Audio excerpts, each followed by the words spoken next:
ബക്കർ പറഞ്ഞതിന്റെ അവസാനം ഞാൻ പറയുന്നത് ഒരാഴ്ച മുമ്പത്തെ കാര്യം അല്ലെങ്കിൽ 2 ആഴ്ച മുമ്പത്തെ കാര്യം. ആവശ്യം SIT രൂപീകരിച്ചതിന് ശേഷം മലപ്പുറം ക്രൈംബ്രാഞ്ച് SP ആയിരുന്ന വിക്രമിനായിരുന്നു കോഴിക്കോടിനെയും കൂടി ചാർജ്. അദ്ദേഹമാണ് 3 ദിവസം കേസ് SITയുടെ കീഴിൽ അന്വേഷിക്കുന്നത്. ആ കേസ് അന്വേഷണത്തിൽ ഇവരെല്ലാവരും, മാമയുടെ ഭാര്യയും മക്കളും, ഇതുമായി ബന്ധപ്പെട്ട് പ്രവർത്തിക്കുന്ന അവരുടെ ബന്ധുക്കളും ഈ ആക്ഷൻ കമ്മിറ്റിയും ഒക്കെ നല്ല സാറ്റിസ്ഫൈഡ് ആയിരുന്നു. ആ സമയത്താണ് അദ്ദേഹത്തെ പെട്ടെന്ന് തിരുവനന്തപുരത്തേക്ക് പോലീസിൽ നിന്ന് നേരെ എക്സൈസ് ഡിപ്പാർട്ട്മെന്റിലേക്കാണ്. അത് ആ അന്വേഷണ ഉദ്യോഗസ്ഥന്റെ മികവിനെ കുറിച്ച് ഇന്റർനെറ്റിൽ കയറി നോക്കിയാൽ നിങ്ങൾക്ക് കാണാൻ കഴിയും. അപ്പൊ നിങ്ങൾക്ക് മനസ്സിലാവും എന്തുകൊണ്ടാണ് അദ്ദേഹത്തെ പൊടുന്നനെ മാറ്റിയതെന്ന്. അപ്പൊ ഞാനാണ് ആദ്യം കത്തി കൊടുക്കുന്നത്. ഞാനൊന്ന് ട്രിവാൻഡ്രത്തുണ്ട്. ക്രൈംബ്രാഞ്ച് ADGPക്ക് ഞാൻ നേരിൽ പോയി കൊടുത്തതാണ്. ഈ ഉദ്യോഗസ്ഥർ തന്നെ ഈ അന്വേഷണം പൂർത്തിയാക്കാൻ കണ്ടിന്യൂ ചെയ്യാൻ അനുവദിക്കണം. ട്രാൻസ്ഫർ അവിടെ നിന്നോട്ടെ, ഇവിടെ അഡീഷണൽ ചാർജ് കൊടുത്തുകൊണ്ട് അദ്ദേഹത്തെ മാമി കേസ് ഇൻവെസ്റ്റിഗേറ്റ് ചെയ്യിക്കാൻ തീരുമാനമെടുക്കണം. ഞാൻ ക്രൈംബ്രാഞ്ച് ADGPയുടെ ഓഫീസിലിരുന്ന് ഏകദേശം ഒരു 15-20 മിനിറ്റ് ഇരുന്നു. ഇത് റെക്കമെൻഡ് ചെയ്തുകൊണ്ട് എന്റെ കൺമുമ്പിൽ സ്റ്റെനോഗ്രാഫറെ വിളിച്ച് ഇത് DGPക്ക് റെക്കമെൻഡ് ചെയ്തുകൊണ്ട് എന്റെ കൺമുമ്പിൽ നിന്ന് മെയിൽ DGPക്ക് കൊടുത്തിട്ടാണ് ഞാൻ ഈ പറയുന്ന ADGP ക്രൈംബ്രാഞ്ചിന്റെ ഓഫീസിൽ നിന്ന് ഇറങ്ങുന്നത്. ഒരു 15-20 മിനിറ്റ്. അത് കഴിഞ്ഞ് ഈ പറയുന്ന കത്തുകളൊക്കെ എല്ലാവരും കൊടുത്തു. ഞാൻ വീണ്ടും ബന്ധപ്പെട്ടു, വീണ്ടും മുഖ്യമന്ത്രിക്ക് കത്ത് കൊടുത്തു. ഈ നിമിഷം വരെ അങ്ങനെ ഒരു ഓർഡർ ഇറങ്ങിയിട്ടില്ല. ഒന്നിച്ചില്ലാനും വർഷമായി ഒരു തുമ്പുമില്ലാതെ കിടക്കുന്ന കേസിന് ഒരു തുമ്പുണ്ടാകുന്ന അവസ്ഥ വന്നപ്പോ ആ അന്വേഷണത്തെ 2 ദിവസം കൊണ്ട്, 2.5 ദിവസം കൊണ്ട് ഇവിടുന്ന് സ്റ്റോപ്പ് ചെയ്യുകയാണ്. ഇപ്പൊ ആരോ അന്വേഷിക്കുന്നുണ്ട്. ഞാൻ അവരോട് പറഞ്ഞു, നിങ്ങളതിന് സഹകരിക്കാൻ നിൽക്കണ്ട. ഒരു അന്വേഷണം കൊണ്ടൊരു കാര്യമില്ല. നിങ്ങളടുത്തുള്ള തെളിവുകൾ കൊടുക്കരുത് ഞാൻ പറഞ്ഞിട്ടുണ്ട്. അവർ കൊടുക്കണമെങ്കിൽ കൊടുക്കട്ടെ, എല്ലാം ചെയ്യാൻ പറ്റും. ഒരു കാര്യമില്ല. ഈ അന്വേഷിക്കുന്ന അന്വേഷണ ടീം അന്വേഷിക്കാൻ ഒരു ചുക്കും സംഭവിക്കാൻ പോകുന്നില്ല. എനിക്കറിയാതെ പണത്തിന്റെ മുകളിൽ പരുന്തും പറക്കൂല എന്നൊക്കെ നമ്മൾ കേട്ടിട്ടുണ്ടല്ലോ. ഇവിടെ എന്താ സ്ഥിതി അറിയുന്നത്? ADGPയുടെ മുകളിൽ ഒരു പരുന്തും പറക്കൂല അജിത് കുമാറിന്റെ മുകളിൽ. ഇതാണ് ലോകം. ഒരു മുഖ്യമന്ത്രി ഒരു ക്രിമിനലിനെ ഇങ്ങനെ കെട്ടിപ്പിടിച്ചിരിക്കുകയാണ്. കൈ പിടിച്ചു വലിച്ചാലും കാൽ പിടിച്ചു വലിച്ചാലും ആ കെട്ടുവിടാൻ തയ്യാറില്ല. എന്താ കാരണം? എനിക്കറിയില്ല. ജനങ്ങൾ പരിശോധിക്കട്ടെ. എന്താ ഈ നാട്ടിൽ നടക്കുന്നത്? ഞാൻ പഴയ കഥയൊന്നും കിടക്കുന്നില്ല. ഞാൻ ഷോർട്ടായി പറഞ്ഞ് അവസാനിപ്പിക്കുകയാണ്. എന്താ ഈ നാട്ടിൽ നടക്കുന്നത്? ഇപ്പോ ബക്കർ ഇവിടെ വിശദീകരിച്ചല്ലോ, നിങ്ങളൊക്കെ കേട്ടല്ലോ. എന്താ നിങ്ങളുടെയൊക്കെ മനസ്സിൽ തോന്നുന്നത്? നിങ്ങൾക്കൊരു ഫീലിംഗ് ഉണ്ടാവില്ല. ആ ഫീലിംഗ് തന്നെയാണ് യഥാർത്ഥത്തിൽ. പക്ഷെ ആ ഫീലിംഗ് എത്ര നേരം ഉണ്ടാകും? ഇപ്പൊ 7:30 മണി, ഒരു 9:30 മണി വരെ ഉണ്ടാവും. കാരണം ഇവിടുന്ന് വീട്ടിൽ പോയി രാത്രി ഭക്ഷണം കഴിക്കുമ്പോൾ ഇരുന്ന് മക്കളോടോ ഭാര്യമാരോടോ ചർച്ച ചെയ്യും. പിന്നെ നമ്മൾ സുഖമായിട്ട് കൂർക്കം വലിച്ചിറങ്ങും. അത്രയേ ഉള്ളൂ. ഇതിങ്ങനെ PV Anwar പറഞ്ഞ് നടന്നുകൊണ്ട് വലിയ കാര്യമൊന്നും എനിക്ക് തോന്നുന്നില്ല. പക്ഷെ എന്തായാലും നിൽക്കാതെ പറഞ്ഞുകൊണ്ടിരിക്കുകയാണ് ഞാൻ. ഈ 1 മണിക്കൂർ ആലോചിക്കുന്നത് മനുഷ്യർ 2 മണിക്കൂറാക്കി. പിന്നെ അതൊരു 3, 4, 5 മണിക്കൂറായാൽ ഇതിനൊരു മാറ്റം വരും. അപ്പൊ കോഴിക്കോട്ടുകാരെ സംബന്ധിച്ച് പ്രത്യേകിച്ചും ഇതാർക്കും സംഭവിക്കാം. ഇവിടെ അത്യാവശ്യം റിയൽ എസ്റ്റേറ്റും ഏർപ്പാടൊക്കെ നടത്തി ബിസിനസ് ചെയ്യുന്ന ഒരുപാട് ആളുകൾ ഇവിടെ ഉണ്ടല്ലോ. ഇവരൊക്കെ നിങ്ങൾ ആലോചിച്ചോ? ഇത് വലിയൊരു പ്രതിസന്ധിയിലേക്ക് നമ്മുടെ നാട് പോയിക്കൊണ്ടിരിക്കുകയാണ്.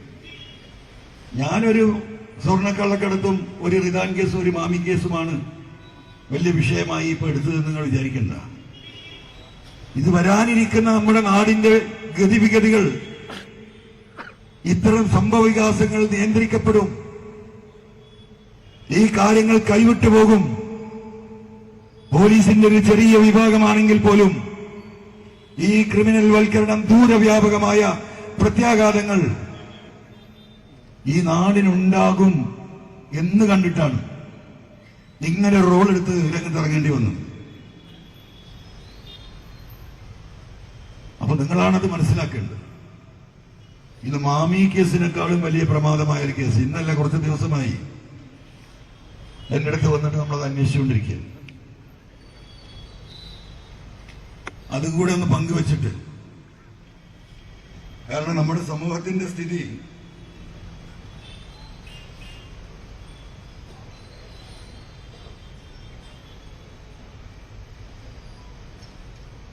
കണ്ണും ചെവിയൊക്കെ പോയിട്ടുണ്ട്. അതാ പ്രശ്നം.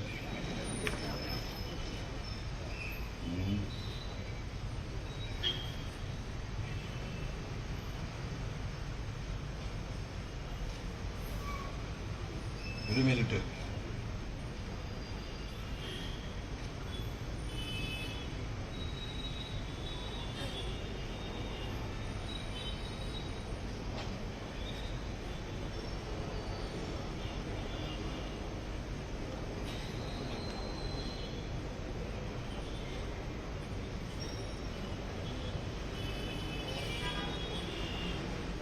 ഇത് ഒരു 3-4 വർഷങ്ങൾക്ക് മുമ്പ് നമ്മുടെ വടകരയിൽ പാനൂരില് 17 വയസ്സുള്ള ഒരു ആഷിർ എന്ന് പറഞ്ഞ കുട്ടി മയക്കുമരുന്ന് ലോബിക്ക് അടിമപ്പെട്ട് അവരിൽ നിന്ന് ആ കുടുംബം ആ കുട്ടിയെ മോചിപ്പിച്ച് കൗൺസിലിംഗ് നൽകി. രണ്ടാമത് അവൻ കോളേജിലേക്ക് പോകാൻ തുടങ്ങി. ഈ തുടങ്ങിയ സമയത്ത് ഈ മുമ്പ് ഇവനെ ഇതിന് പ്രേരിപ്പിച്ച കള്ളക്കടത്ത് സംഘവുമായി ചില കാര്യങ്ങൾ കുട്ടികളുമായി പങ്കുവച്ചു. പിന്നെ ആ കുട്ടിയെ കൊന്ന് വിഷം കൊടുത്ത് പകുതി മയ്യത്താക്കി കൊണ്ടിട്ട് ആശുപത്രിയിൽ മരിക്കുന്ന ഒരു സംഭവമാണ്.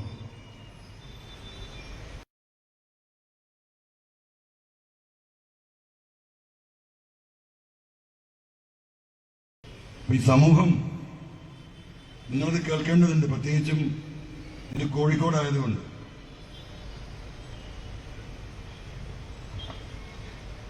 പാനൂർ പെരിങ്ങത്തൂർ അണിയാരത്തെ പയ്യമ്പലം വീട്ടിൽ അബ്ദുള്ള അഫ്സത്ത് ദമ്പതികളുടെ മകൻ മുഹമ്മദ് ആഷിർ 17 മരണപ്പെട്ടിട്ടുണ്ട്. 2 വർഷമാകുന്നു. 2017 ഡിസംബർ 22 വെള്ളിയാഴ്ച ഉച്ചയ്ക്ക് 1 മണിയോടെയാണ് തങ്ങൾ പീടികയിലെ ചായ കുടിക്കുന്ന കുട്ടികളോടൊപ്പം 2 പേരോടൊപ്പം ഇരിക്കവെ ആഷിർ കുഴഞ്ഞു വീണ് നിലയിൽ കണ്ടെത്തിയത്. വിവരമറിഞ്ഞ സ്കൂൾ അധ്യാപകന്റെ നേതൃത്വത്തിൽ തലശ്ശേരി ആശുപത്രിയിൽ എത്തിച്ചെങ്കിലും മരണപ്പെടുകയാണ് ഉണ്ടായത്. മരണത്തിൽ ദുരൂഹത ആരോപിച്ച് വീട്ടുകാർ പാനൂർ CIക്ക് അന്ന് പരാതി നൽകിയെങ്കിലും ഒരാളെ പോലും ചോദ്യം ചെയ്യാൻ തയ്യാറായില്ല എന്ന് രക്ഷിതാക്കൾ പറയുന്നു. മയക്കുമരുന്ന് ലോബിയുടെ ശക്തമായ ഇടപെടൽ മൂലമാണ് അന്വേഷണം മുടങ്ങിയതെന്ന് വീട്ടുകാർ ആരോപിക്കുന്നു. ഇനി നിങ്ങൾ അറിയേണ്ടത്, ആഷിറിന്റെ പിതാവ് എന്നോട് പറഞ്ഞ കാര്യങ്ങൾ ഇതേപോലെ അദ്ദേഹം സ്റ്റേറ്റ്മെന്റ് കൊടുത്തു. ഒരു 5 മിനിറ്റ് നിങ്ങൾ ക്ഷമിക്കണം.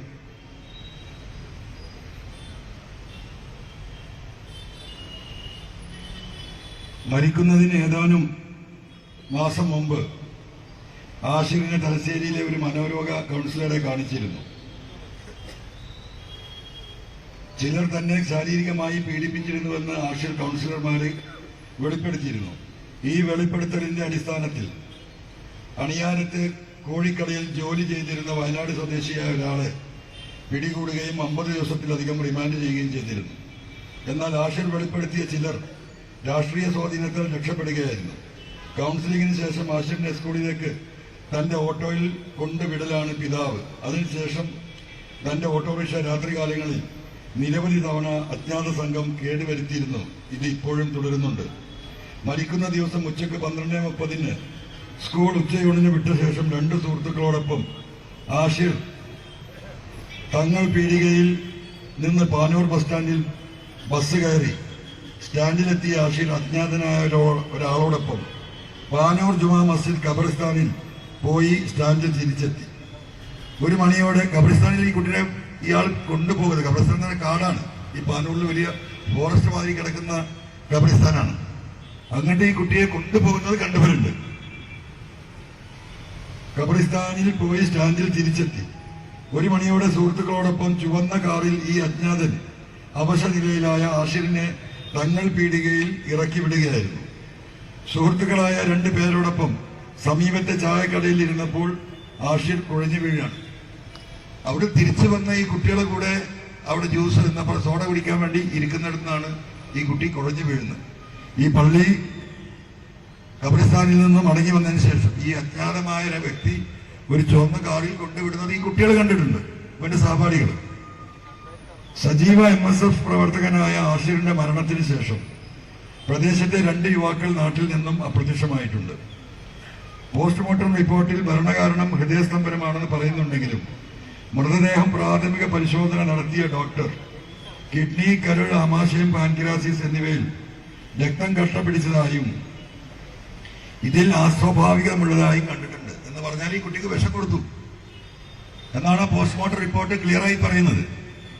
ഒറ്റടിക്ക് സെക്കൻഡിൽ മരിക്കുന്ന വിഷമല്ല, മണിക്കൂറുകൾ കൊണ്ട് മരിക്കുന്ന വിഷമായിരിക്കാം കൊടുത്തിട്ടുണ്ടാവുക. പാനൂർ ബസ് സ്റ്റാൻഡ് സമീപത്തെ ഖബറിസ്ഥാനിലേക്ക് ആഷിറിനെ കൂട്ടിക്കൊണ്ടുപോയ ആൾ അന്നേ ദിവസം കൂടെ ഉണ്ടായിരുന്ന 2 സഹപാഠികൾക്കും ആഷിറിനും ഉച്ചഭക്ഷണം വാങ്ങി നൽകിയപ്പോൾ 2 സഹപാഠികൾക്കും ആഷിറിനും ഭക്ഷണം വാങ്ങി നൽകിയപ്പോൾ ഉച്ചയ്ക്ക് തിരികെ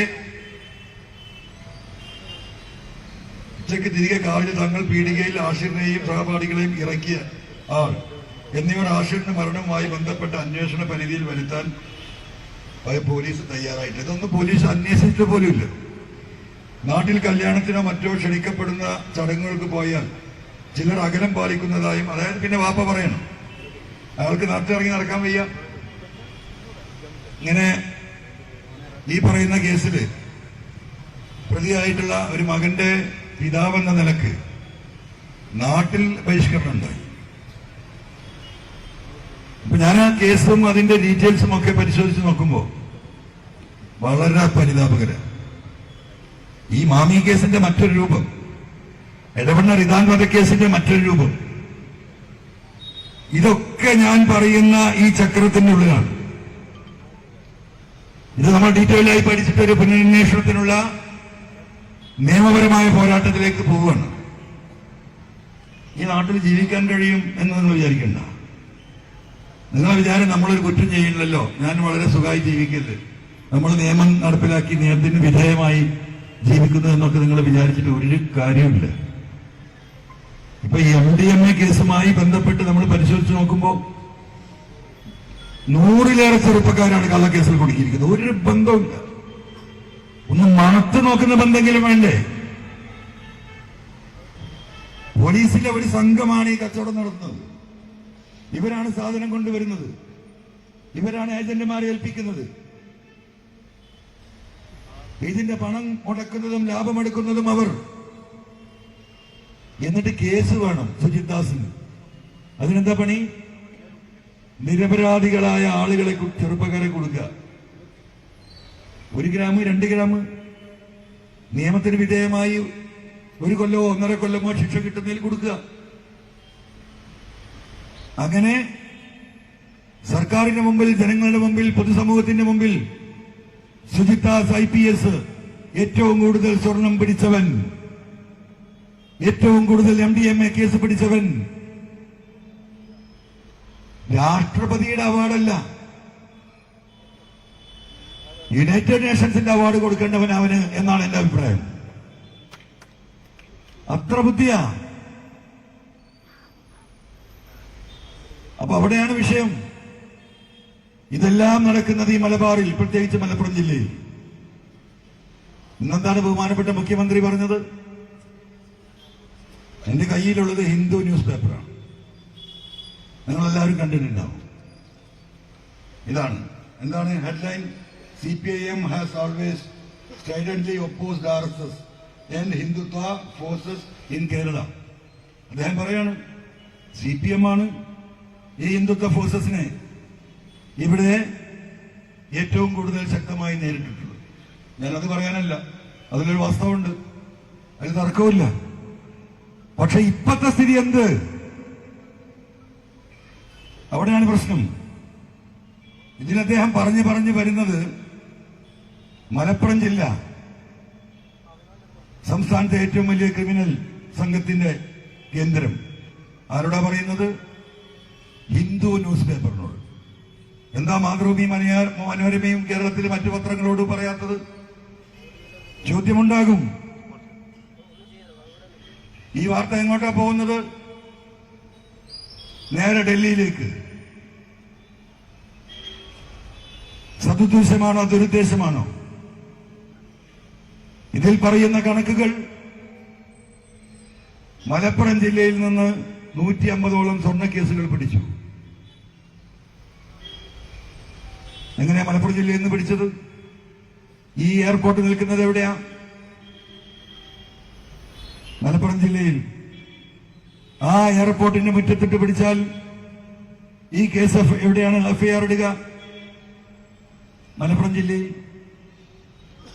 അപ്പൊ ഈ നാടാകെ പോകേണ്ട സ്വർണം കരിപ്പൂരിലിറങ്ങി തമിഴ്നാട്ടിലും കർണാടകയിലേക്കും ഒക്കെ പോകാമല്ലോ, മറ്റു ജില്ലകളിലേക്ക് പോകാമല്ലോ, അവിടെയൊക്കെ ഈ കള്ളക്കടത്ത് സംഘങ്ങൾ ഉണ്ടാകാമല്ലോ.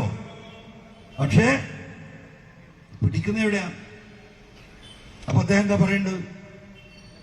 ആ പിടിക്കപ്പെട്ടവന്റെ പാസ്പോർട്ട് വെരിഫൈ ചെയ്ത് അവൻ ഏത് ജില്ലക്കാരനാണെന്ന് നോക്കണം. ആ ജില്ലക്കാരനാണ് ഇതിൽ പ്രതി. ഇതാർക്കാ അറിയാത്തത്? എന്താ അദ്ദേഹം ചെയ്യുന്നത്? അടിച്ചേൽപ്പിക്കുക ഒരു സമുദായത്തെ. ഞാൻ സമുദായം പറയാൻ വന്നതല്ല ഇവിടെ. പക്ഷെ ഈ പോക്കുണ്ടല്ലോ, വളരെ അപകടകരമായ പോക്കാ. ഇത് ശരിയായ രീതിയിലുള്ള പോക്കല്ല. ഇതാണ് ഇവിടെ ചോദ്യം ചെയ്യപ്പെടുന്നത്. അപ്പൊ ആഷിർ എന്ന കുട്ടിയുടെ കാര്യം ഞാനിവിടെ വായിച്ചു. മാമിയുടെ കഥ നിങ്ങളുടെ മുന്നിൽ. എടവണ്ണ എന്റെ വീടിന്റെ 2 കിലോമീറ്റർ അപ്പുറത്താണ് റിദാൻ ബാസിൽ കേസ്. ഈ SIT അന്വേഷിക്കുകയാണ്. ഞാൻ കൊടുത്ത പരാതിയുടെ അടിസ്ഥാനത്തിൽ സ്വകാര്യമായ അന്വേഷണം നടക്കുന്നുണ്ട്. പക്ഷേ 4 ദിവസം മുമ്പ് എടവണ്ണ പോലീസ് ക്രൈമാണ് റിദാൻ ബാസിൽ കേസിൽ. തുടക്കം മുതലേ ഞാൻ പറഞ്ഞു, ഈ റിദാൻ ബാസിൽ മരണപ്പെട്ടത് കേസിൽ ബുക്ക് ചെയ്യപ്പെട്ട ഷാൻ, ആ ഷാനുമായി അവരുടെ കുടുംബങ്ങളുമായി നിരന്തരമായി 2-3 ദിവസം ഞാൻ സംസാരിച്ചു. ഒരുപാട് ക്രോസ് ക്വസ്റ്റ്യൻസ് നടത്തി. ഒരു കോമൺ സെൻസ് ഉള്ള ഒരു മനുഷ്യന് മനസ്സിലാകുന്ന വിധം കാര്യങ്ങൾ ഗ്രാസ്പ് ചെയ്തെടുക്കാൻ നമുക്ക് സാധിക്കും. മരിച്ച റിദാൻ ബാസിന്റെ കുടുംബവും ഭാര്യയുമായി സംസാരിച്ചു. അവരും വലിയ സംശയത്തിലാണ്. എന്താ സംശയം? ഈ റിദാൻ ബാസിലും മരിച്ച റിദാനും ഷാനും തമ്മിൽ നല്ല സുഹൃത്ത് ബന്ധമായിരുന്നു. ഒരു അഭിപ്രായ വ്യത്യാസമില്ല. അങ്ങനെ ഒരു കൊല ചെയ്യത്തക്ക രീതിയിലോ അല്ലെങ്കിൽ അഭിപ്രായ വ്യത്യാസമോ ഇല്ല എന്ന് ഈ മരിച്ച റിദാൻ ബാസിലിന്റെ ഭാര്യ കുടുംബവും പറയാം. കൊല ചെയ്യപ്പെട്ടു എന്ന് പറയുന്ന കുടുംബം തെളിവനുസരിച്ച് ആ രാത്രിയിലെ വൈകുന്നേരം 7 മണി തൊട്ട് പിറ്റേ ദിവസം പെരുന്നാളാണ്. ആ പെരുന്നാളിന്റെ തലേ ദിവസത്തെ രാത്രിയിലെ കാര്യങ്ങൾ ഓരോന്ന് വിവരിക്കുന്നു. ഭർത്താവിനെ കാണാതെ സുഹൃത്തായ ഷാന് ഭാര്യ വിളിക്കുന്നു പലതവണ. അപ്പോ എങ്ങനെ നമ്മൾ കണക്കൂട്ടി നോക്കിയാലും ഒരാൾക്കും അത് ഉൾക്കൊള്ളാൻ കഴിയില്ല. ഒന്ന്. രണ്ടാമത്തെ കാര്യം, പോലീസ് ആകെ ശ്രമിച്ചത് ഈ കുട്ടി മരിച്ച റിദാൻ ബാസിലിന്റെ ഭാര്യ ഹിബയും കൊലയാളി എന്ന് പറയുന്ന ഷാനും തമ്മിൽ അവിഹിത ബന്ധമുണ്ടായിരുന്നു എന്ന് തെളിയിക്കാനാണ് പോലീസ് ശ്രമിച്ചത്.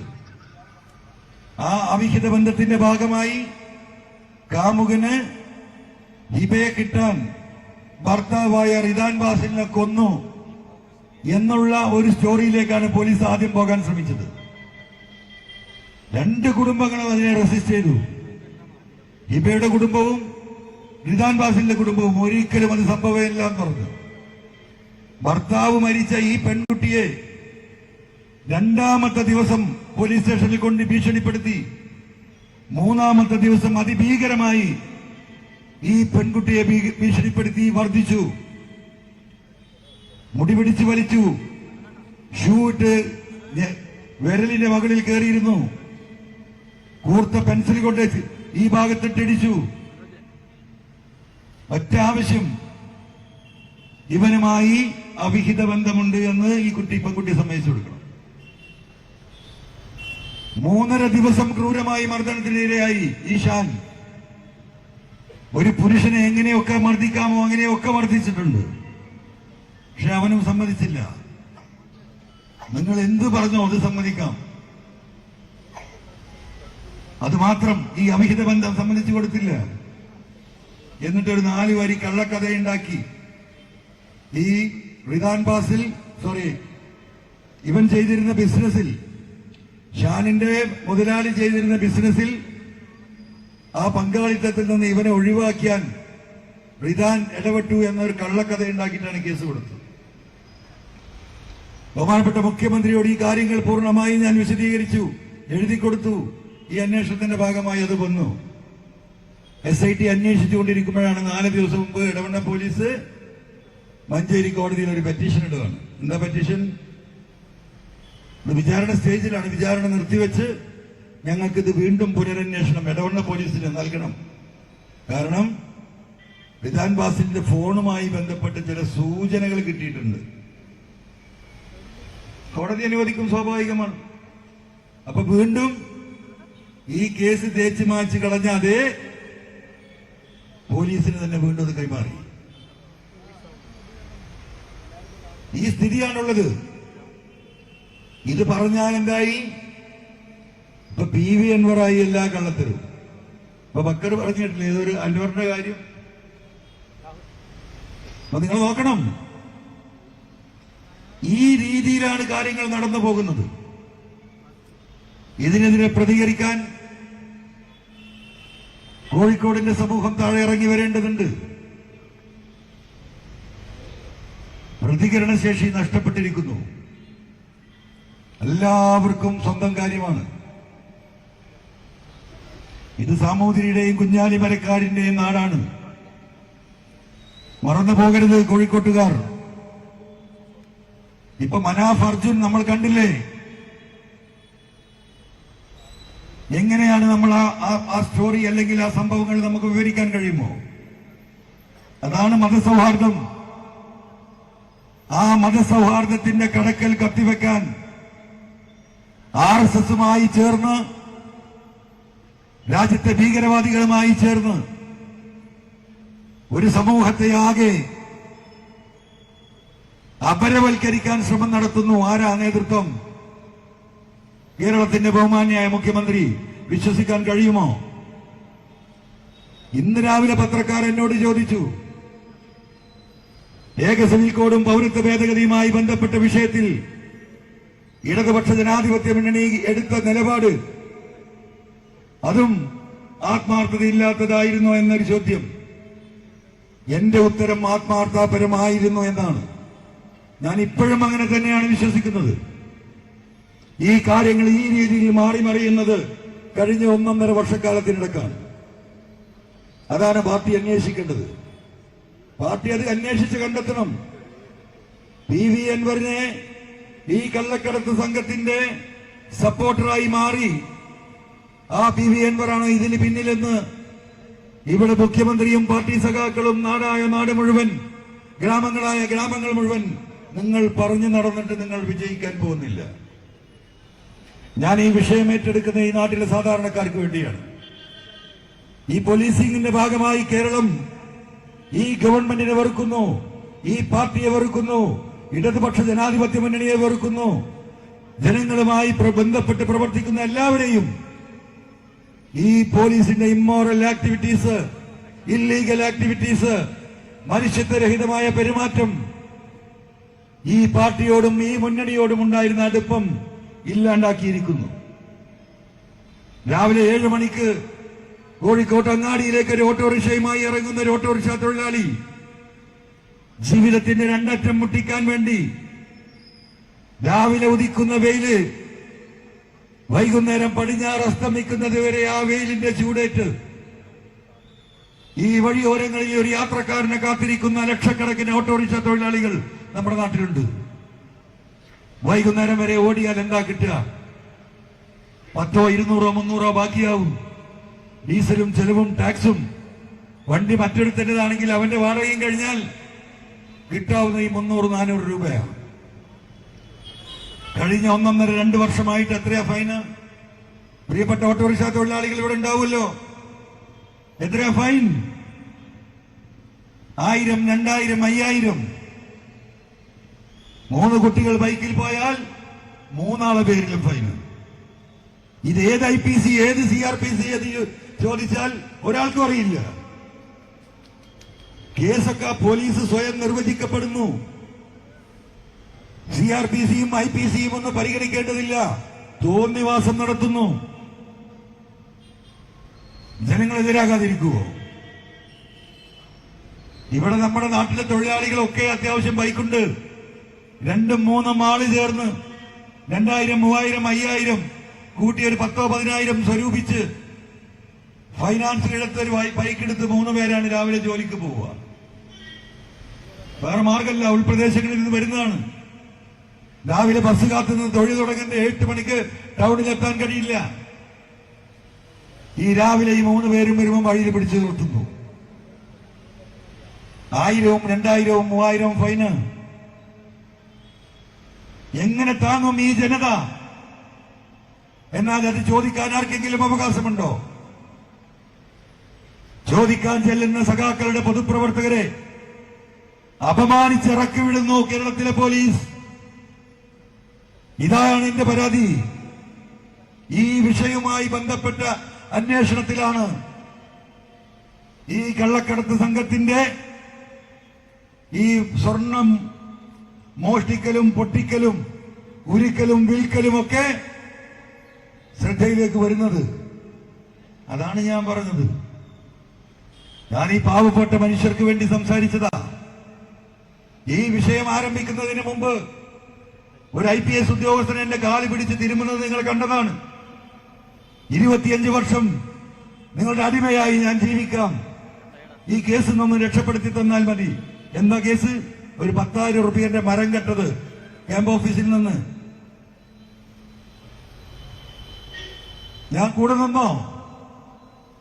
അത് കഴിഞ്ഞ് ഈ അന്വേഷണവുമായി കൊടുത്ത പരാതിയുടെ അടിസ്ഥാനത്തിൽ സുജിത് ദാസിനെ സസ്പെൻഡ് ചെയ്തു. ജില്ലാ പോലീസ് സൂപ്രണ്ടായിരുന്ന ശശിധരനെ സ്ഥലം മാറ്റി. 8ഓളം DYSPമാർക്ക് ട്രാൻസ്ഫർ ഓർഡർ വന്നു. ഇവിടെ നിൽക്കുന്ന പത്രപ്രവർത്തകരെല്ലാം റിപ്പോർട്ട് ചെയ്തു. എന്താണ് റിപ്പോർട്ട്? ആഭ്യന്തര വകുപ്പിൽ PV അൻവറിന്റെ സ്വാധീനം. അല്ലേ? എനിക്കതിലങ്ങാണ്ട് ആറാടിപ്പോയാ പോരായിരുന്നു. പക്ഷെ എന്റെ തലയിൽ ഒരു സാധനം ഇങ്ങനെ വർക്ക് ചെയ്യാണ്. എന്തോ ഒരു കള്ളത്തരം എവിടെയോ നടക്കുന്നു. ഈ ആളുകളെ മുഴുവൻ മാറ്റിയിട്ടും എന്റെ മനസ്സിലേക്ക് ഒരു സന്തോഷവും കടന്നു വന്നില്ല. പിന്നെ ഞാൻ നോക്കുന്നത് കേസിന്റെ അന്വേഷണം എങ്ങനെ പോകുന്നു എന്നാണ്. ആ നോട്ടത്തിൽ ഞാൻ കണ്ടെത്തുന്നു സത്യസന്ധമായിട്ട് ഒരു അന്വേഷണവും ഞാൻ രേഖാമൂലം നൽകിയിട്ടുള്ള പരാതികളിൽ നടക്കുന്നില്ല എന്ന് എനിക്ക് ബോധ്യപ്പെടുകയാണ്. വളഞ്ഞ വഴിയിലാണ് അന്വേഷണം നടക്കുന്നത്. എന്തുകൊണ്ട് ഇങ്ങനെ എന്നതായി പിന്നീടുള്ള ചോദ്യം. അപ്പോ എന്നെ ഒന്ന് സമാധാനിപ്പിക്കാൻ, സന്തോഷിപ്പിക്കാൻ ചെയ്തൊരിടപാടായി ഞാനിത് കാണുകയാണ്. സുജിത് ദാസിന്റെ സസ്പെൻഷനും SP-യുടെ മാറ്റവും മറ്റുദ്യോഗസ്ഥന്മാരുടെ മാറ്റവും പുതിയ SP-യെ വെക്കണമെന്നുള്ള തിരുവനന്തപുരത്ത് എനിക്കുള്ള വിളിയും. ഞാൻ പറഞ്ഞു എന്റെ അടുത്ത് പേരൊന്നുമില്ല, ആരെ വെച്ചാലും എനിക്ക് കുഴപ്പമില്ല. എന്തോ അങ്ങനെ തോന്നിപ്പോയി. ഒരു 4 SP-മാരെ പേര് എനിക്ക് കൊടുക്കാൻ എനിക്ക് അറിവില്ലാത്തതുകൊണ്ടോ ബന്ധമില്ലാത്തതുകൊണ്ടല്ല, അങ്ങനെ തോന്നി. ഞാൻ പറഞ്ഞു എനിക്ക് വേണ്ട, നിങ്ങൾ നോക്കി ചെയ്യും, നല്ലതാരോ നോക്കി ചെയ്യുന്നു. അപ്പൊ ഞാൻ ഈ ലഹരിയിൽ അങ്ങ് പോകുമ്പോ ഈ അന്വേഷണമൊക്കെ ഒന്നിങ്ങനെ തണുപ്പിച്ച് പിന്നീട് ഈ പഞ്ചായത്ത് ഇലക്ഷനൊക്കെ വരികയാണ്. MLA ഇത്രയൊക്കെ ആയില്ലേ, നമുക്ക് ബാക്കി പിന്നെ നോക്കാം എന്ന് പറഞ്ഞ് എന്നെ സമാധാനിപ്പിക്കാമെന്ന് കരുതിയവർ അവരുടെ കണക്കൂട്ടലുകൾ തെറ്റുകയാണ്. കാരണം കേരളത്തിലെ 3.5 കോടി ജനങ്ങൾ പറ്റിക്കപ്പെടുന്നു എന്ന് എനിക്ക് മനസ്സിലാകുകയാണ്. ഞാൻ ശക്തമായി മുന്നോട്ട് പോകാൻ തീരുമാനിച്ചു. അനവധി പത്രസമ്മേളനങ്ങൾ നടത്തി തെളിവുകൾ പുറത്തുവിട്ടു. ഞാൻ എന്റെ 2 കാലും കൈയും പിടിച്ചു വലിക്കാൻ നിരവധിയായ ഉത്തരവാദിത്തപ്പെട്ട പരിശ്രമം നടത്തി. ഒരിഞ്ച് ഞാൻ വിട്ടുകൊടുത്തില്ല. വലിയ വലിയ ഓഫറുകൾ വന്നു. പോയി പണി നോക്കാൻ പറഞ്ഞു ഞാൻ. ഇതൊക്കെയായി അവസാനം എവിടെയോ ഒരു പന്തികേട്. അങ്ങനെയാണ് ബഹുമാനപ്പെട്ട മുഖ്യമന്ത്രി നടത്തുന്ന അവസാനത്തെ പത്രസമ്മേളനത്തിന്റെ 11 മണിക്ക് എന്ന് പറഞ്ഞപ്പോ 9 മണിക്ക് ഞാനൊരു ഡോക്യുമെന്റ് പുറത്തുവിടുന്നത്. എന്താ ഡോക്യുമെന്റ്? കവടിയാറിൽ ADGP അജിത് കുമാർ ഉണ്ടാക്കിയ കെട്ടിടത്തിന്റെ എല്ലാ ഡോക്യുമെന്റും, കോടികളുടെ ഇൻവെസ്റ്റ്മെന്റ് പോലീസിന് ഞാൻ കൈമാറിയിട്ടുണ്ട്. അതിനുശേഷം എന്റെ കയ്യിൽ വരുന്ന ഡോക്യുമെന്റാണ് 33,80,000 രൂപയ്ക്ക് ഒരു ഫ്ളാറ്റ് വാങ്ങുന്നു. കോഴിക്കോട്ടുകാർ കേൾക്കണം. ആ ഫ്ളാറ്റ് 10 ദിവസം കഴിഞ്ഞു. 10ാമത്തെ ദിവസം, 10 ദിവസം കഴിഞ്ഞിട്ടില്ല, 10ാമത്തെ ദിവസം 65 ലക്ഷം രൂപക്ക് വിൽക്കുന്നു. രണ്ടും ക്യാഷ് ട്രാൻസാക്ഷൻ. ഒഫീഷ്യൽ ഒരു ഒറ്റ പൈസ ഇല്ല. 33,80,000 മറ്റോ വിൽക്കുന്നു. Received amount, paid amount by cash. 65 ലക്ഷത്തിന് വെക്കുന്നു. Received amount by cash. നടക്കുവോ? ഈ ഇരിക്കുന്ന ആർക്കെങ്കിലും അങ്ങനെ രജിസ്ട്രേഷൻ ചെയ്യാൻ പറ്റുമോ? ഏറ്റവും ചുരുങ്ങിയത് ഒരു 10,000 രൂപയെങ്കിലും ആ ഫ്ലാറ്റിന് വില കാണിക്കണ്ടേ? White amount. ഒരു 25 ലക്ഷമില്ലാതെ ചെയ്യാൻ പറ്റുമോ? 35 ലക്ഷത്തിന് ഈ 33 ലക്ഷത്തിൽ ചെല്ലാനെന്തിന് ഇത് വാങ്ങുമ്പോ തിരുവനന്തപുരത്ത് അന്നത്തെ ഫ്ലാറ്റിന്റെ വില 60-70 ലക്ഷമാണ്. ഏകദേശം വിറ്റിരിക്കുന്നത് അതേ പൈസനാണ്, വാങ്ങിയിരിക്കുന്നത് പകുതി പൈസക്ക്. രണ്ടും ബ്ലാക്ക് മണി. DGPയുടെ മേശപ്പുറത്തുണ്ട് ആ പേപ്പർ. ആ ഒരൊറ്റ പേപ്പർ മതി ഈ അജിത് കുമാറിനെ സസ്പെൻഡ് ചെയ്യാൻ. ഈ കള്ളപ്പണ ഉപയോഗം, ഈ രജിസ്റ്റർ ഓഫീസിൽ നടത്തിയ അധികാര ദുർവിനിയോഗം, ഈ പോലീസ് ഉദ്യോഗസ്ഥനെ ഭയപ്പെട്ടിട്ടല്ലേ ആ രജിസ്ട്രേഷൻ അതോറിറ്റി അങ്ങനെ ഒരു ആധാരം നടത്തി കൊടുക്കുന്നത്? ചെയ്തോ? ഈ നിമിഷം വരെ ചെയ്തോ? കാരണം മറ്റതൊക്കെ അന്വേഷിക്കണം. മാമിന്റേത് കുറെ അന്വേഷിക്കണം, റിദാൻ ബാസിൽ അന്വേഷിക്കണം, ഈ കള്ളക്കടത്ത് സംഘത്തിന്റെ വിശദമായ അന്വേഷണം നടത്തണം. ഒരു അന്വേഷണവും നടത്തണ്ട. ഈ ഡോക്യുമെന്റ് പരിശോധിച്ചാൽ മതി. ആ രജിസ്റ്റർ ഓഫീസിൽ ഒരു പോലീസുകാരനെ വിട്ട് അതിന്റെ ഡീറ്റെയിൽസ് എടുത്താൽ മതി. PV അൻവർ കൊടുത്തത് ശരിയാണോ എന്ന് മാത്രമുള്ള പരിശോധന മതി. അപ്പൊ എന്താക്കി? അതിന് 6 മാസം. എന്തിന്? വിജിലൻസ് അന്വേഷണത്തിന്. സെക്രട്ടേറിയറ്റിന്റെയും പോലീസ് ഹെഡ്ക്വാർട്ടേഴ്സിന്റെയും മുറ്റത്ത് സ്ഥിതി ചെയ്യുന്ന ഈ 2 കച്ചവടത്തിന്. പിന്നെ എന്താ കാത്തിരിക്കുന്നത്? ഇനിയിപ്പോ എന്താ മാർഗം? ഞാൻ പറഞ്ഞല്ലോ, എന്നെ സ്വാധീനിക്കാൻ ശ്രമിച്ചു. പല വഴിക്ക്, പല രീതിയിൽ പോലീസുകാരെ മാറ്റിത്തന്ന്, മറ്റു ഓഫറുകൾ തന്ന്, പലതും. ഒന്നും നിന്നില്ല. ഇപ്പൊ എന്താ പണി? ഇപ്പൊ ഭീഷണിപ്പെടുത്ത ഒന്നും നടക്കില്ല എന്ന് കണ്ടപ്പോ ആ പത്രസമ്മേളനത്തിന് അതാ വരുന്നു.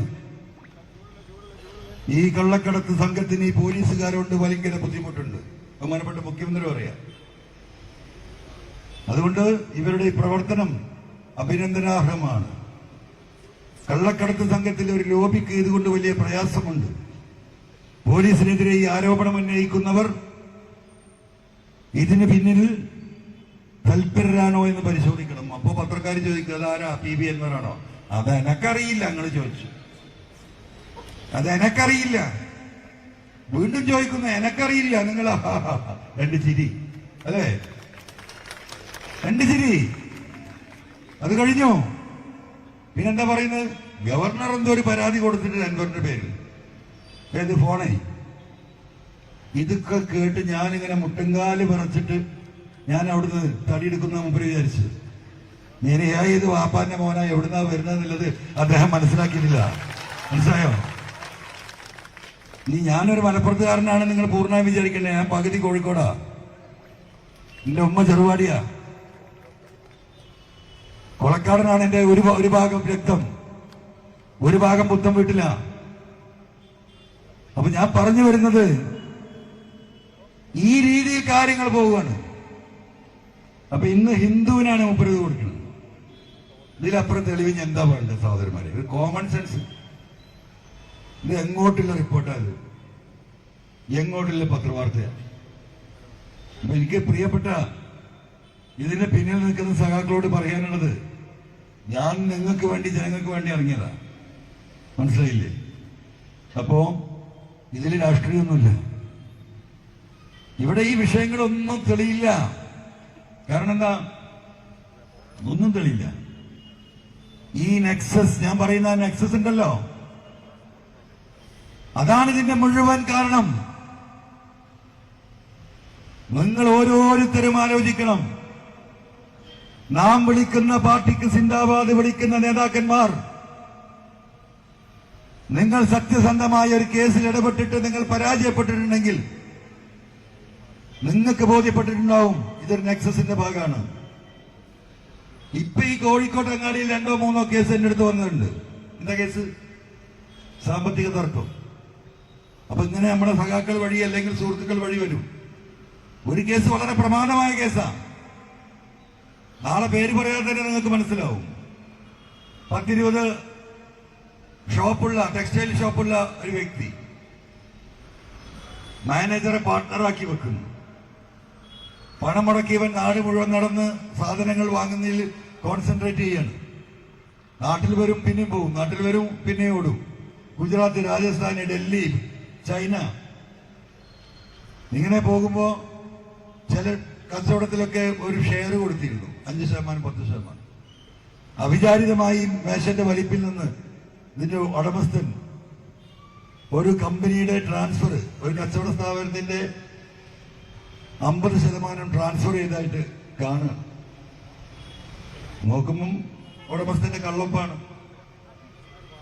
ROCയിൽ അന്വേഷിച്ചപ്പം ഇത് മാത്രമല്ല, 5-6 കമ്പനി മാറ്റിയാണ്, കള്ളൊപ്പിട്ടിട്ട്. ഇത് പരാതിയാവുന്നു, പോലീസിനെ പോകുന്നു. പോലീസ് അന്വേഷണം എവിടെ എത്തുന്നില്ല.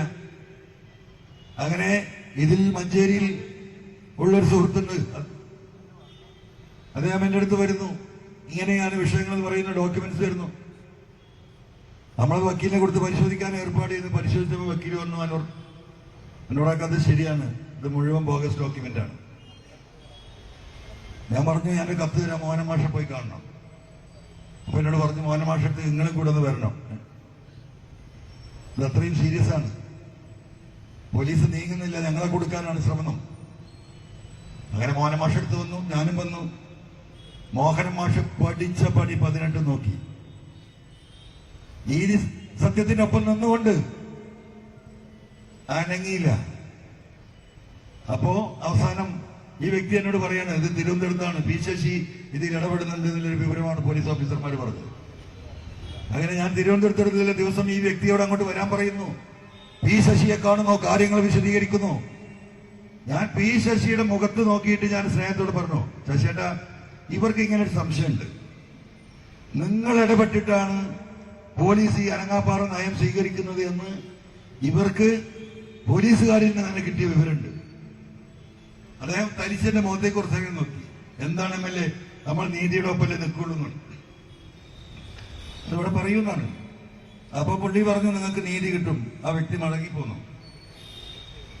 വല്ലതും നടന്നോ? ഒന്നും നടന്നില്ല. അവസാനം ഹൈക്കോടതിയെ സമീപിച്ചു, അതിനുവേണ്ട സൗകര്യങ്ങൾ ചെയ്തു കൊടുത്തു. ഇപ്പം ഈ ഡോക്യുമെന്റ് ഉണ്ടാക്കിയവൻ ഇപ്പോഴും ജയിലിലാണ്. കഴിഞ്ഞ ആഴ്ച മറ്റൊരു കേസിൽ, ഇതേപോലത്തെ ഒരു കേസിൽ ഇവിടെ റിമാൻഡ് കിടക്കുകയാണ്. ഇന്നലെ ജാമ്യം കിട്ടിയെന്ന് എനിക്കറിയില്ല. പരിപൂർണമായ അനീതി. ഇവിടെ കുറെ കച്ചവടക്കാരും വ്യാപാരികളൊക്കെ ഉണ്ടല്ലോ, നിങ്ങൾക്കൊക്കെ ഒരു ധാരണ ഉണ്ടാവും, എന്റെ പൈസ മുടക്കിയ കട, എന്റെ ഷോപ്പ് എന്റേതല്ലേ, ആരാ കൊണ്ട് കയറാൻ നമുക്ക് തോന്നും. അങ്ങനെയൊന്നും തോന്നിയിട്ട് ഒരു കാര്യമില്ല.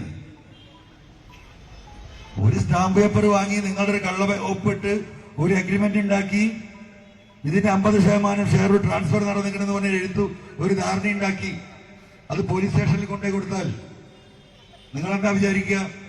നിന്റെ പീടിയല്ലേ, അത് കള്ളക്കടലാസല്ലേ, ഞാൻ അതിൽ ഒപ്പിട്ടിട്ടില്ലല്ലോ, എനിക്കൊരു പൈസയും കിട്ടിയിട്ടില്ലല്ലോ, പിന്നെ എന്ത് പ്രശ്നം എന്നാണ് മനുഷ്യർ ധരിക്കുക. അതാണ് നീതി, അതാണ് നിയമം. പക്ഷേ അതിന് നേരെ വിപരീതമായി കേരളത്തിൽ ഒരു സ്ഥലത്തല്ല പല സ്ഥലത്തും നടന്നുകൊണ്ടിരിക്കുക. നല്ലോ കരുതിക്കോ നിങ്ങളൊക്കെ. ഈ രീതിയിൽ കാര്യങ്ങൾ പോവാണ്. പൂരം കലക്കിക്കാൻ അതിന് സംവിധാനമുണ്ടാക്കി കൊടുത്ത് കേരളത്തിലെ ജനങ്ങൾ മാറ്റി നിർക്കുന്ന വർഗീയതക്ക് കടന്നു വരാൻ വഴിയൊരുക്കി കൊടുത്തു. ആര്? ഇതിനാരാ ഉത്തരം പറയേണ്ടത്? ഉത്തരം പറയുന്നവർ ഉത്തരം മുട്ടിക്കുകയാണ്, കൊഞ്ഞനം കാട്ടുകയാണ്. ഈ രീതി തുടർന്നാൽ ഈ നാട് എവിടെ എത്തും? നമുക്കൊരു എതിരാളി അവരൊരു ഫാസിസ്റ്റാണ് എന്ന് മനസ്സിലാക്കിയാൽ നമുക്കത് മനസ്സിലാക്കിക്കൊണ്ട് നമുക്ക് ഇവിടെ നിൽക്കാം. നമ്മുടെ രക്ഷകനെന്ന് കരുതുന്നവന് നമ്മളോടൊപ്പം നിൽക്കുമ്പോ വീടിനകത്ത് ഒരു പൊട്ടക്കിണർ കുഴിച്ചു വെച്ചിട്ടുണ്ടെങ്കിൽ ആരും വീണുപോകും. അതാണ് അവസ്ഥ. ആ അവസ്ഥാവിശേഷമാണ് ഈ കഴിഞ്ഞ 3-4 വർഷമായിട്ടുള്ളത്, 1.5 വർഷമായിട്ടുള്ളത്. ആ ദുരന്തമാണ് ഈ മാമി കേസും അനുഭവിക്കുന്നത്. അപ്പോ ഏറ്റവും ചുരുങ്ങിയത് ഈ മാമി കേസിൽ ഈ കുടുംബം ആവശ്യപ്പെട്ട ആ കേസ് അന്വേഷിച്ച വിക്രം ആ ഉദ്യോഗസ്ഥനെ അഡീഷണൽ ചാർജ് കൊടുത്തുകൊണ്ട് ഈ കേസ് അന്വേഷിക്കണമെന്ന ആവശ്യത്തിൽ ഒരിഞ്ച് പുറകോട്ട് പോകാൻ ആക്ഷൻ കമ്മിറ്റിക്കോ കുടുംബത്തിനോ ഈ നാട്ടുകാർക്കോ സാധിക്കില്ല. ആ വിഷയത്തിൽ ഇനിയൊരു പോരാട്ടം നടത്തേണ്ടി വന്നാൽ എനിക്കെന്റെ പ്രിയപ്പെട്ട നാട്ടുകാരോട്, കോഴിക്കോട്ടുകാരോട് പറയാനുള്ളത്, നിങ്ങൾ അതിന് സഹകരിക്കണം. എന്ത് മുടക്കാണ് ഗവൺമെന്റിന് ഇതിനുള്ളത്? ഇവിടുന്ന് ട്രാൻസ്ഫർ ചെയ്ത ഉദ്യോഗസ്ഥരെ തിരിച്ചു കൊണ്ടുവരാൻ നമ്മൾ ആവശ്യപ്പെടുന്നില്ല. NIA അടക്കം വർക്ക് ചെയ്ത് രാഷ്ട്രപതിയുടെ അവാർഡ് വാങ്ങിയ ഏറ്റവും നല്ല ഇൻവെസ്റ്റിഗേഷൻ റിപ്പോർട്ടുള്ള ആ പോലീസ് ഉദ്യോഗസ്ഥനെ ഇതിന്റെ ചുമതല ഏൽപ്പിക്കണമെന്ന് പറയുന്ന വളരെ സിമ്പിളായിട്ടുള്ള ഒരു കാര്യമാണ് ഈ കുടുംബവും ഈ ജനവും ആവശ്യപ്പെടുന്നത്. എന്റെ മുമ്പിൽ നിന്നാണ് ക്രൈംബ്രാഞ്ച് ADGP ഈ പറയുന്ന കൊടുത്ത കത്തിന്റെ മുകളിൽ DGPക്ക് റെക്കമെൻഡ് ചെയ്ത് ദിവസത്രയും അക്കറോടെ 15 ദിവസത്തോളായി. എന്താ മുടക്ക്? ഒരു മുടക്കുമില്ല. ഒരു കടലാസിൽ ഒപ്പിട്ടാ മതി. എന്താ സുഹൃത്തുക്കളെ ഒപ്പിടാത്തത്? എന്താണിത് പ്രതിപക്ഷത്തിന് പറഞ്ഞിട്ടുണ്ടാവാത്തത്? നിങ്ങൾ വിശ്വസിക്കുന്ന ഒരുപാട് നേതാക്കന്മാർ ഇവിടെ ഉണ്ടല്ലോ. എന്തേ ആണത്തത്തോടുകൂടി പറയാത്തത്, ഇടപെടാത്തത്? അവിടെയാണ് വിഷയം, അവിടെയാണ് നെക്സസ്. അത് ഇനിയെങ്കിലും നിങ്ങൾ മനസ്സിലാക്കിയാൽ, ഒരു കാര്യം നിങ്ങൾ മനസ്സിലാക്കിക്കോ, ഈ ദുരന്തം കടന്നു വരുന്നതിന്റെ രൂപം എങ്ങനെയാണെന്നറിയോ?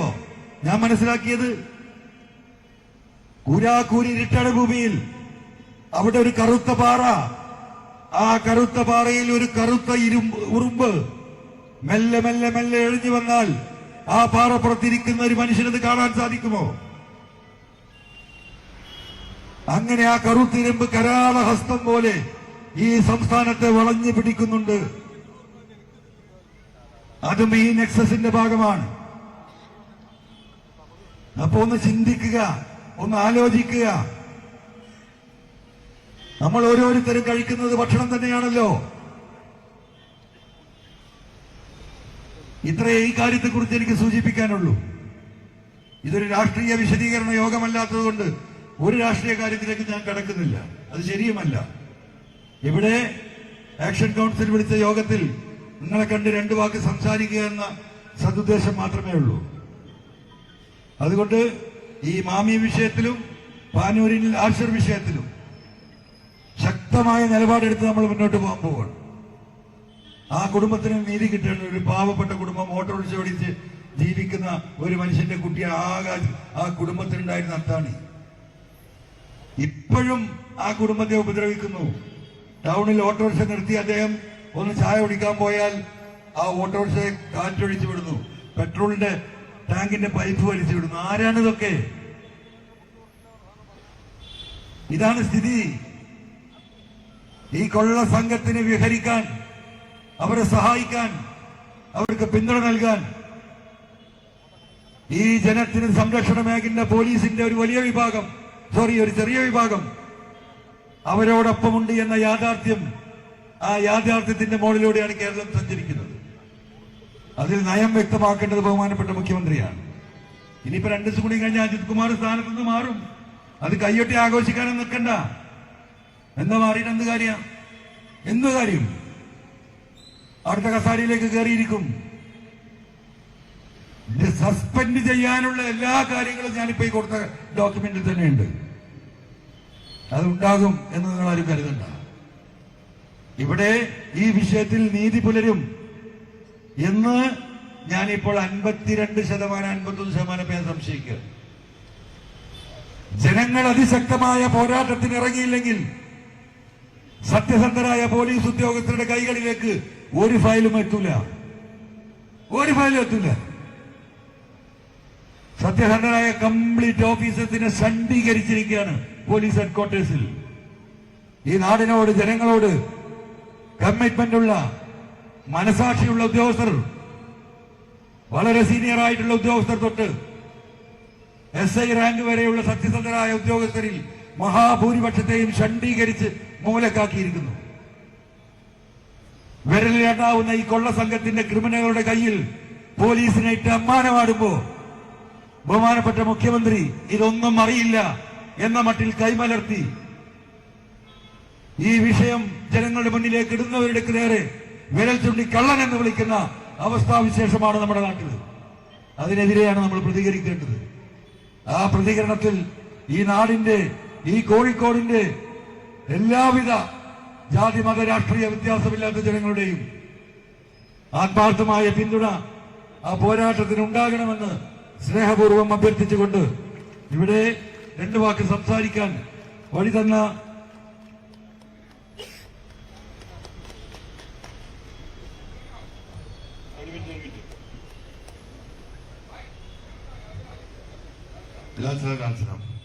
അല്ല, ഇതെന്താ പറഞ്ഞു വെച്ചാല് പല സ്ഥലങ്ങളിൽ നമ്മുടെ ഈ പരിപാടി നടക്കുന്ന സ്ഥലങ്ങളിലൊക്കെ കറണ്ട് കട്ട് ചെയ്യുന്നുണ്ട്, അങ്ങനെ ഇങ്ങനെ നിൽക്കുകയാണ്. അതൊക്കെ ഉണ്ടാവും. ഇതൊക്കെ പറഞ്ഞാല് ഞാൻ പറയുന്നില്ല പോട്ടെ. അപ്പോ അവസാനിപ്പിക്കുകയാണ്. അപ്പൊ വിഷയം ഇതാണ്. അപ്പൊ നിങ്ങളെല്ലാവരും നീ കാണുന്ന, ഞാൻ പറഞ്ഞില്ലേ, വളരെ മൈന്യൂട്ടായ പോലീസ് ചെറിയ ശതമാനമാണ്. ഇവിടെയൊക്കെ ഒരുപാട് സാധുക്കൾ കാക്കിയിട്ട് നിൽക്കുന്നുണ്ട്. കാണുന്ന പോലീസുകാരോടൊന്നും നിങ്ങൾ ദയവായി അങ്ങനെ ചിന്തിക്കുക പോലും ചെയ്യരുത്. ഒരുപാട് പോലീസുകാർ നമുക്കറിയാം, വളരെ ചെറിയൊരു ശതമാനം. അവരാണ് ക്രിമിനലുകൾ, അവരാണ് ഇതിന്റെ പിന്നിൽ. ആ ഒരു കണ്ണ് വെച്ച് ആ പൊതുസമൂഹത്തെ കാക്കിയണഞ്ഞവരെ നിങ്ങൾ കാണരുത്. ഈ നാടിന്റെ എല്ലാ ഘട്ടങ്ങളിലും, എല്ലാ ദുരന്തങ്ങളിലും, എല്ലാ നിപ്പയിലും, എല്ലാ കൊറോണയിലും ഈ ജനങ്ങളോടൊപ്പം നിന്നവരാണ് കേരളത്തിലെ പോലീസ്. നിങ്ങളത് മനസ്സിലാക്കണം. ആ പോലീസും കേരളത്തിൽ തന്നെയാണ്. ഇന്ത്യക്ക് മാതൃകയായിട്ടുള്ള പോലീസും കേരളത്തിൽ തന്നെയാണ്. ലോകത്തിന് മാതൃകയായിട്ടുള്ള പോലീസും കേരളത്തിൽ തന്നെയാണ്. ഈ പറയുന്ന 2, 3, 5% വരുന്ന ഈ ക്രിമിനലുകളാണ് ഈ സമൂഹത്തെ മനുഷ്യർക്ക് വെറുക്കപ്പെട്ട വിഭാഗമാക്കി മാറ്റുന്നത്. അതുകൂടി നിങ്ങൾ ദയവായി തിരിച്ചറിയണമെന്ന് സ്നേഹപൂർവ്വം ഓർമ്മപ്പെടുത്തി ഞാൻ നിർത്തുന്നു. നന്ദി, നമസ്കാരം.